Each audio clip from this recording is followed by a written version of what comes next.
आमच्या इकडे आला होता. नाहीतर तुमचं नाहीतर म्हणणं काय होतं हा बंगल्यावर होय काय काय का आज चक्क कॅमेरामॅन म्हणायला लागला आम्हाला. अहो नाही हो पाऊस लागला म्हणून मी आलो नाही.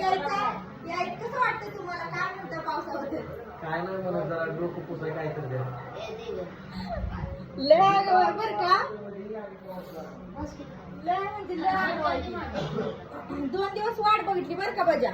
फोन केला होता तुम्ही पण तू काय आला नाही. शेवटी मला चला आपण रील बनवायची तयारीच करून म्हणलं डायरेक्ट कळलं का? उद्या नाही बघा मम्मी आणि आजी एक चिटकून बसल्यात मागे घालून. तर काय झालं स्टार प्रवाह चॅनल बघत पाऊस काय हो का हाय ना नुसतं मला चहाच करून मागं लागतात बरं हाय का? चहा पाव बाबू आल्या आल्या काय खरं नाही.